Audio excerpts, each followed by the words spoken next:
Özəng bol. Avtori Doktor Məmtimin. Özəng bol.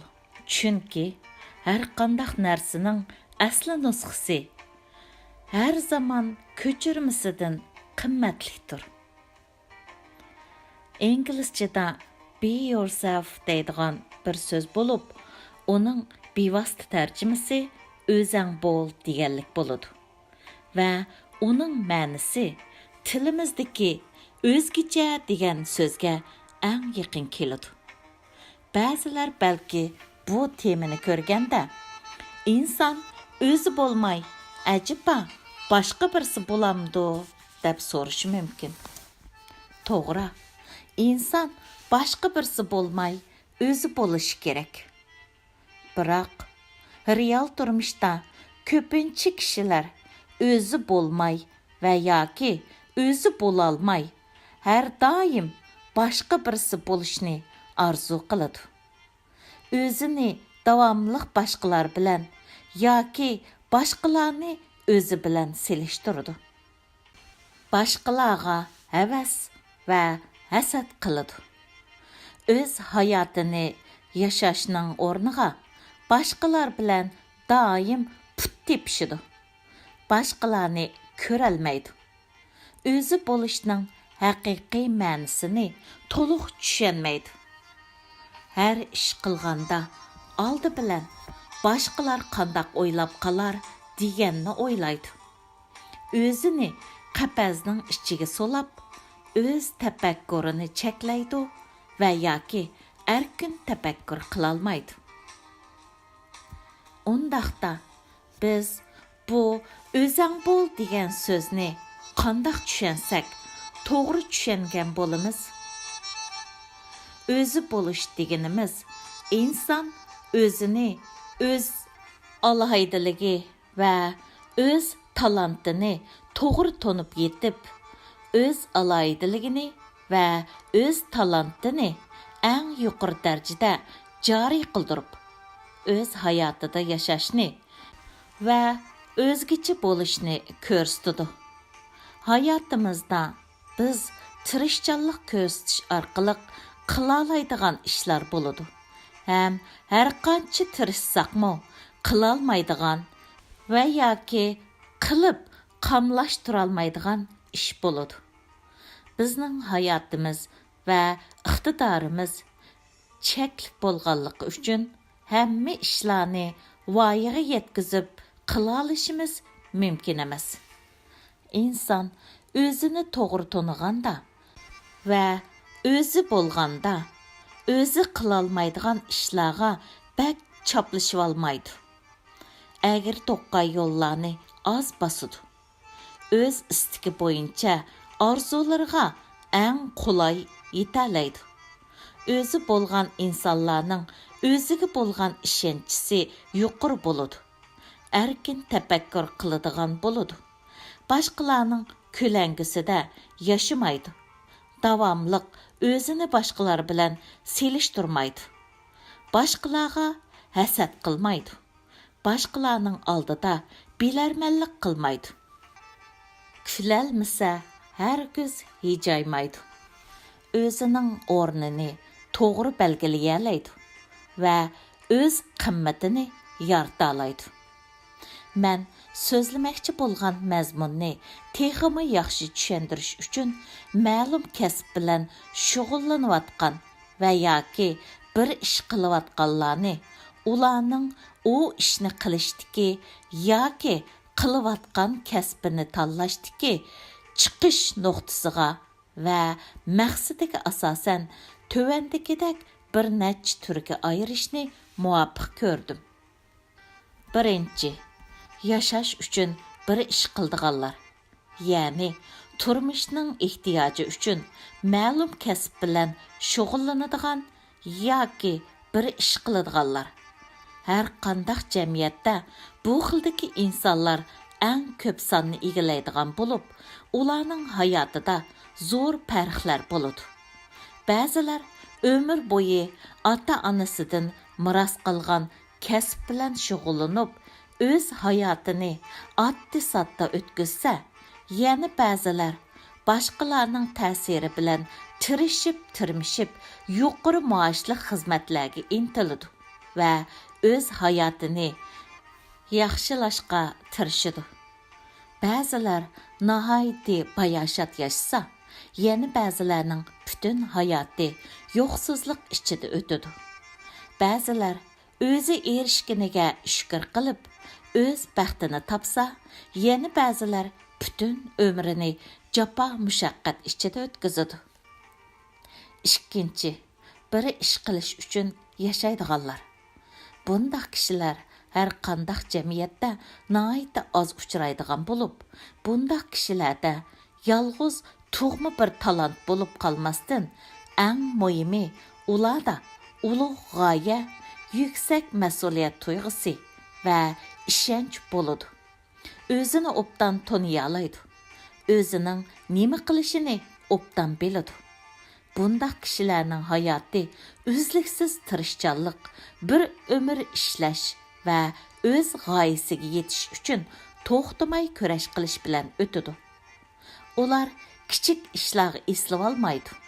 Cho'ng ish qilish uchun boshqalarning fitna fasadlarga pisand qilmay, o'zi to'g'ri deb bilgan yo'lni qat'iy davomlashtirdi. Navbat kelganda putli kashang bo'lganlarni yo'q qiladi. Ularning hayot yo'li bak dog'dan bo'lmaydi. Ham bak baxtli bo'lishimi natayin. Biroq ular mayli mag'lub bo'lsin yoki g'alaba qilsin, dunyoda ularning nomi qoladi. Uchinchi, havas va qiziqish uchun bir ish qiladigan yoki o'zining qiziqishiga asosan kasb tanlaydiganlar. Bundaq kishilar odatda taraqqiy qilgan davlatlarda sal ko'p bo'lsa-mu, biroq umuman qilganda uncha ko'p bo'lmaydi. Ular o'zini obdan tushungan, o'zining nima qilishini obdan bilgan kishilar bo'lib, ularning hammasi alayda talantli bo'lmasa-mu, biroq ularning mutlaq ko'p qismi o'zi qilayotgan kasbda balgulik natija yaratgan bo'ladi. Bu xildagi kishilarning hayoti bak bayashat bo'lmasa-mu, biroq bir xil xotirjamlik va erkin ozodalik ichida o'tadi. Ular odatda o'zini boshqalar bilan selishtirmaydi. Boshqalarga havas va hasad qilmaydi. Boshqalarga o'ri qo'llamaydi.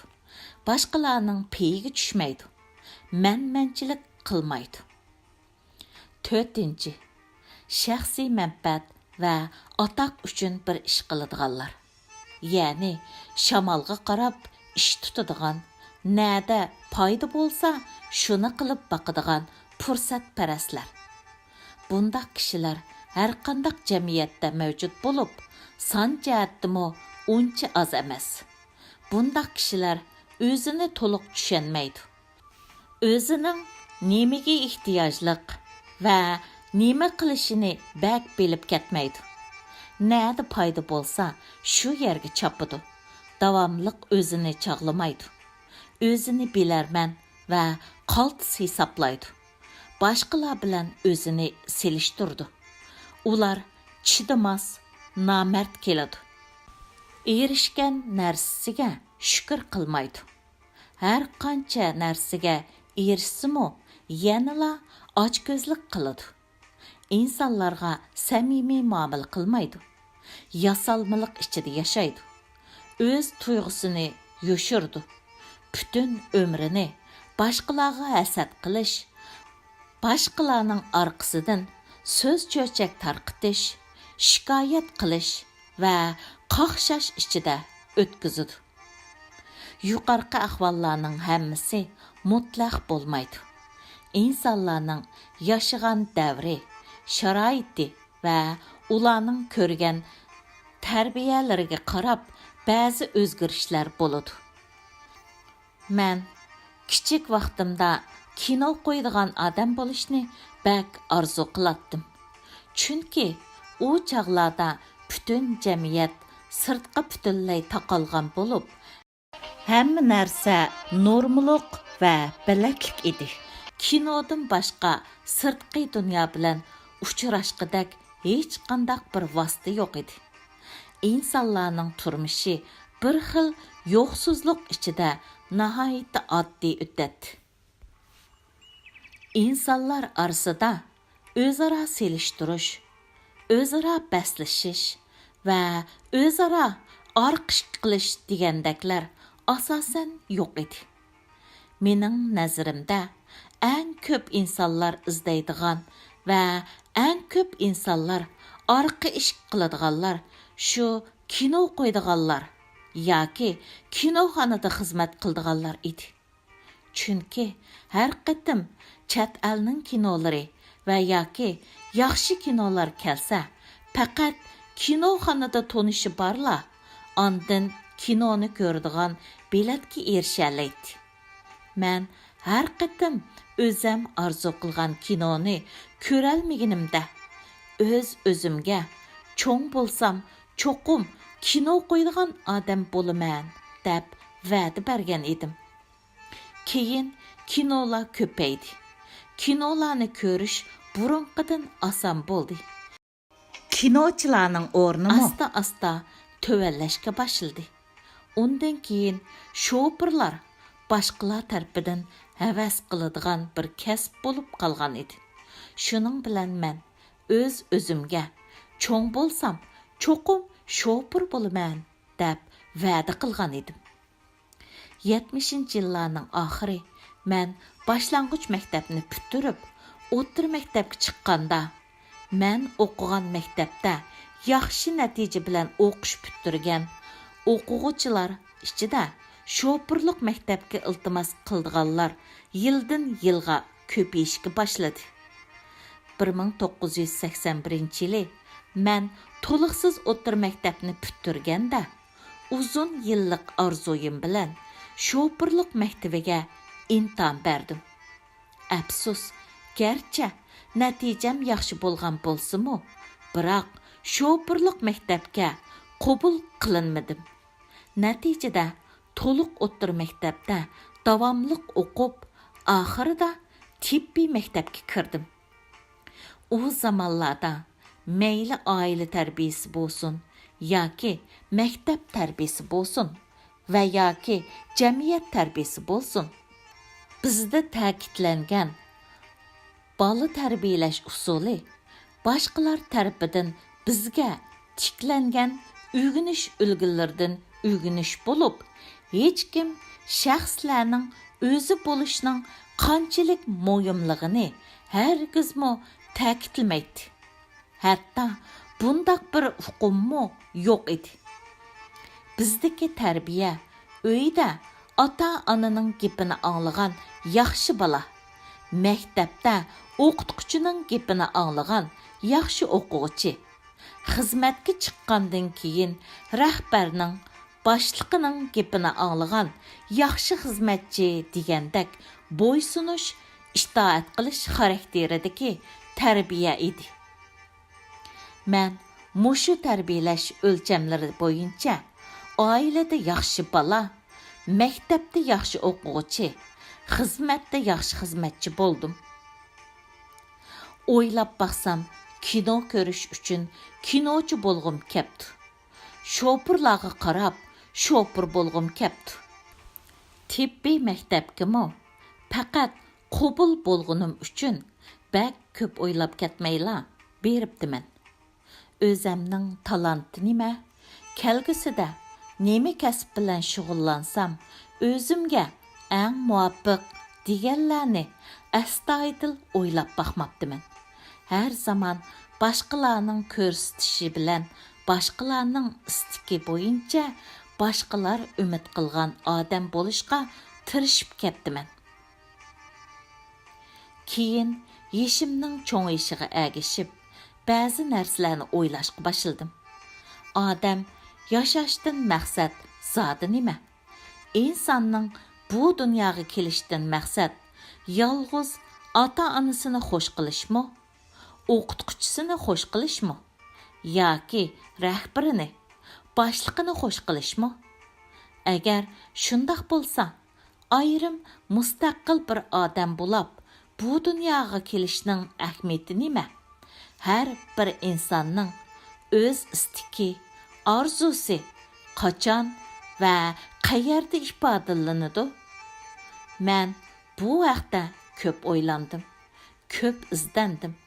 Amerikaga kelib bir necha yil yashagandan keyin uning javobini topdim. Asli uning javobi nihoyatda oddiy bo'lib, u bo'lsa-mu insonning o'zi bo'lish ekan.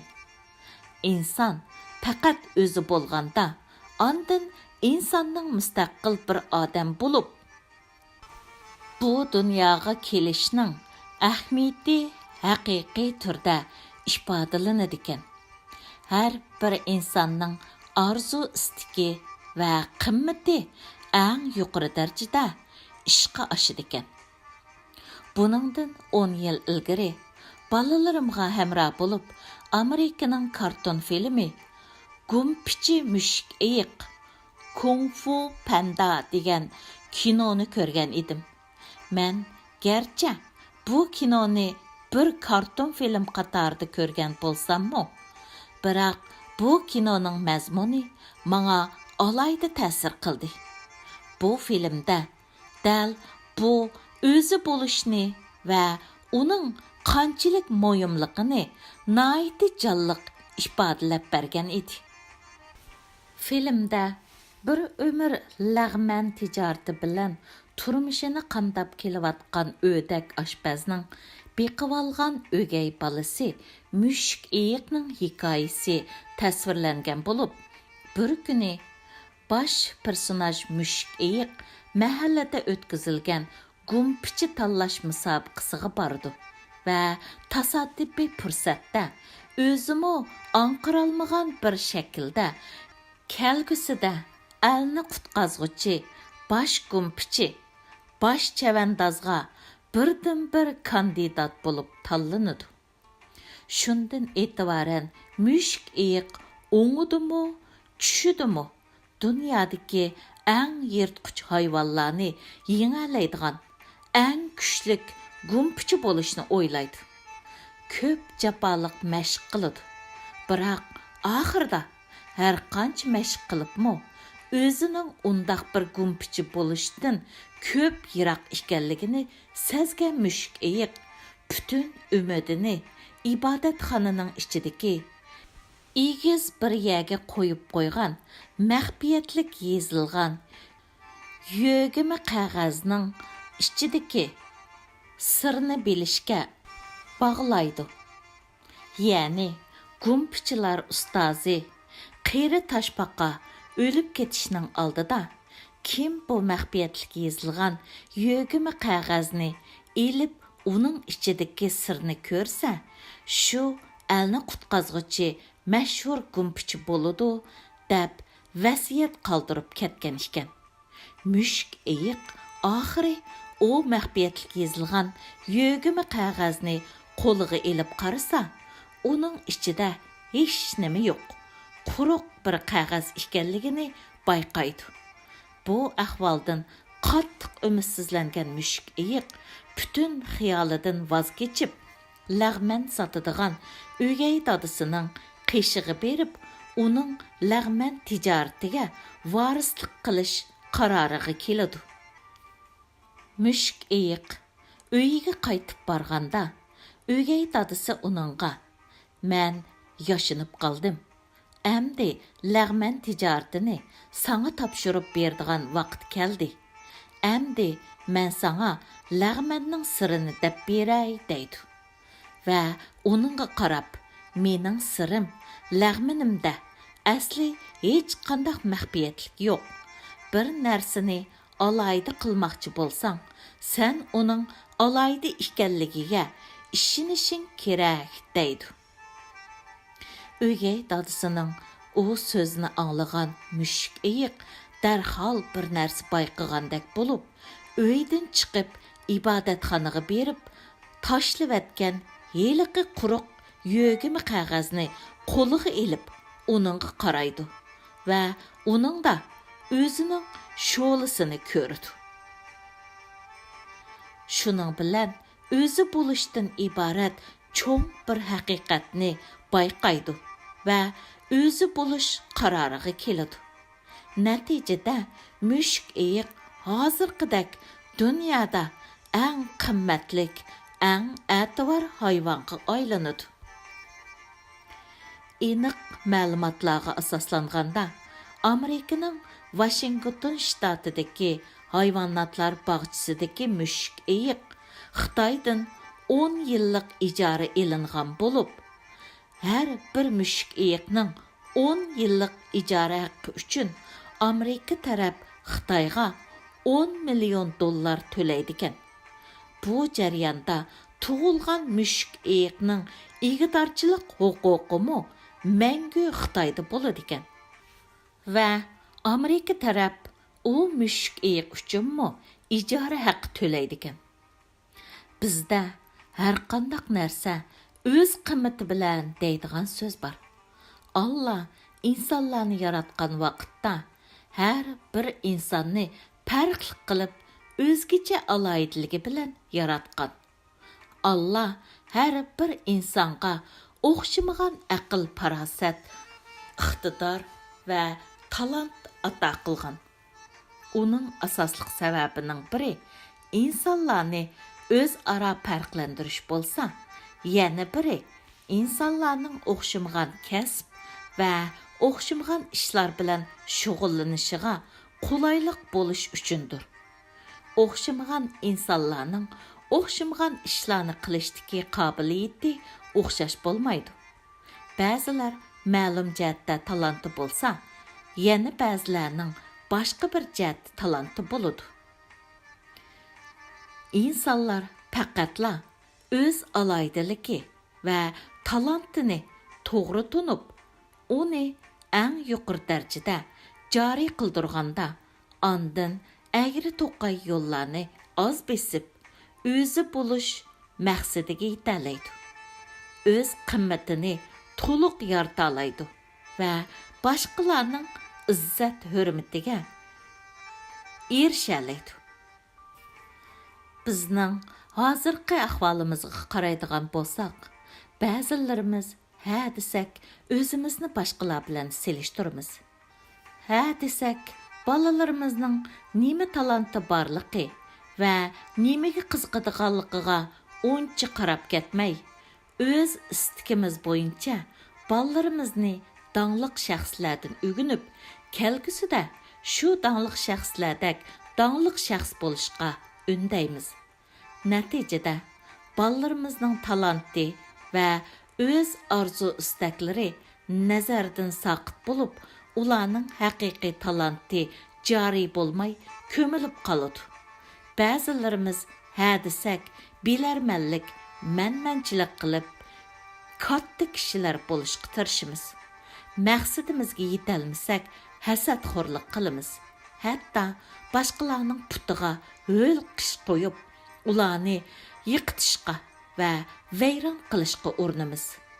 Ozroq kitob ko'ribla o'zimizni mutaxassis sanab, boshqalarga qalaymaqan yo'l ko'rsatib, o'zimiz bilmaydigan ishlarga esilib olamiz. Oxirida hech ishni voyaga yetkazib chiqolmaymiz. Ham boshqalarni nobud qilamiz. Kulolmagan yerda yijib, otdan tushsakmi, egardan tushmay, har ishlarda boshqalarga to'salg'i bo'lib, o'z yo'lida yurishayotgan ishlarni oqsitib qo'yatimiz. Bizda holingga beqib haltat, xaltanga beqib untat deydigan ot so'zi bo'lib, uning asosliq ma'nosi bizni o'zimiz bo'lishga chaqirishdan iborat. Undan boshqa bizda yana oltinni zargar so'qsin deydigan ot so'zi bo'lib, uning ma'nosi har ish o'z kasbi bilan bo'lgan yaxshi degan ma'noda. Yaxshi generalning g'alaba qozonishi yaxshi askarga bog'liq bo'ladi. Yaxshi askarning jangda utuq qozonishi yaxshi generalga bog'liq bo'ladi. Agar general bo'la olmasa, askar askarligini qila olmasa, u chaqda ularning urushda g'alaba qozonishi, u yoqda tursin, hayotini saqlab qilishimi tas bo'ladi. Oxirida men yig'inchoqlab aytsam, har birimiz o'z o'rnimizni to'g'ri belgilab, o'z iqtidorimizni eng yuqori darajada namoyon qilganimizda, ondan o'z qimmatimizni to'g'ri yorita olamiz.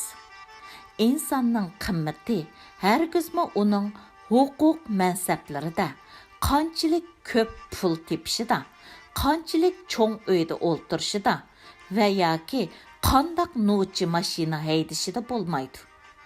İnsanның qimmati Allohning har bir insonga bergan aql parosati va talantini eng yuqori darajada joriy qildira olishida bo'ladi. İnsanның qimmati yalğız natijada emas, balki jarayonda ifodalanadi. Agar bizning qobiliyatimiz mavjud ziddiyatlarni hal qilishga yetmasa, kam deganda biz ziddiyatning bir qismi bo'lib qolishdan saqlanishimiz, kuyayotgan o'tqa may chechib, ziddiyatni ulg'aytmasligimiz kerak. Hech bo'lmasa, ish qilganlarning ishini qilg'ili qo'yishimiz, ularga yordam qilolmasak, dastak bo'lolmasak, kam deganda ularning yo'lidagi dangal bo'lib yoki ularga o'ri qo'lab ketayotganlarning yo'liga putli qashang bo'lmasligimiz kerak. 2018 yil 8 oyning 30 kuni New York.